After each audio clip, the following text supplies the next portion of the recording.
Hi students, welcome to another lesson on human resource management. In this video, we will define leadership and discuss different leadership theories and leadership styles. Definition of leadership. Leadership is the process of interpersonal influence through communication and persuasion to modify the attitudes and behaviors of employees in order to meet the organizational goals. Leadership requires capabilities, skills, personality attributes and behavioral attributes to influence others. Capabilities include decision-making, analytical ability, etc. Skills include effective communication skills, persuasion skills, understanding abilities, etc. Personality attributes include sociability, courage, flexibility, etc. Behavioral attributes include getting to know others, managing others' perceptions, being empathetic and understanding team dynamics, considering organizational culture, etc. Leadership theories. In this section we will discuss 3 leadership theories. Number 1, trait leadership. Number 2, behavioral leadership. And number 3, contingency leadership. So let's start with discussing the trait leadership theory. This theory asserts that leaders are born with traits of being a good leader. The important traits that make an individual an efficient leader are intelligence, knowledgeable, assertiveness and charisma. Disadvantage of this theory is that it is too generic and unclear. Many other complex characteristics like self-monitoring and excellent communication skills, that are important for effective leadership, are not included in the scope of this theory. Now, moving on to behavioral leadership theory. In contrast to trait leadership theory, behavioral theory states that leaders are made and not born. This theory considers that every individual has the potential to be a good leader.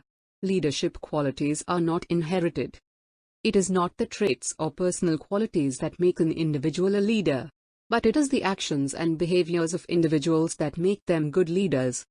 According to this theory, leadership skills are developed over the time through processes of observation, training and learning. In the dynamic business environment, regular upgrading of knowledge and skills is the key to remain a good leader. The third theory, contingency leadership theory, is based on the premise that all groups are different in terms of their structure and organization. As a result, the requirements of group members differ. This, in turn, necessitates varying the style of leadership based on the situation.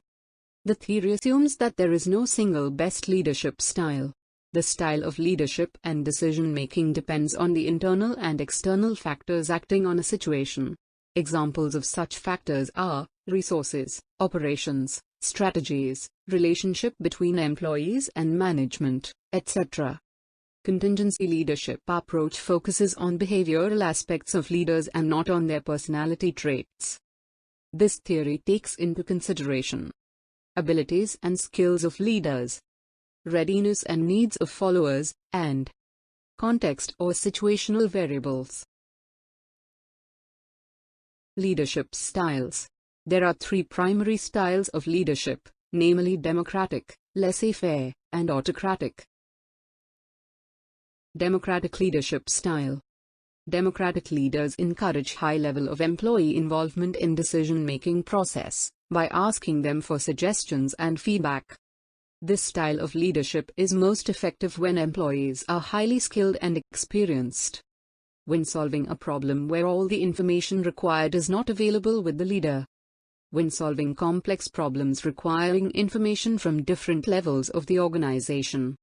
When the leader wants to keep the employees informed about issues and changes that might affect them. This style of leadership is often used to improve employee engagement and job satisfaction by delegating responsibilities for decision-making and problem-solving. Laissez-faire leadership style. Laissez-faire leaders take no initiative in decision-making and implementation of decisions. In laissez-faire leadership style, employees have the complete authority to decide on the goals, implement them and resolve conflicts. This style of leadership is effective when employees are motivated enough, and drives themselves towards attaining the common goals. These employees are usually highly skilled, experienced, trustworthy, educated, and take pride in their work. This style is also effective when outside experts are involved in the situation. Autocratic leadership style. Autocratic leaders have maximum control over the members and processes. They have complete powers of decision-making, giving orders and allocating resources. These leaders use reward and coercion powers to motivate employees. This type of leadership is effective in solving a problem or an issue when the situation involves new and untrained employees. It is also successful when there is limited time for solving a problem or the area was poorly managed previously. This style should not be used when employee motivation is low. Here's the list of references. Hope this video was helpful.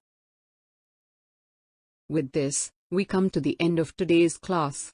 Do let us know in the comments below what management topics would you want me to cover in the upcoming videos. Thank you.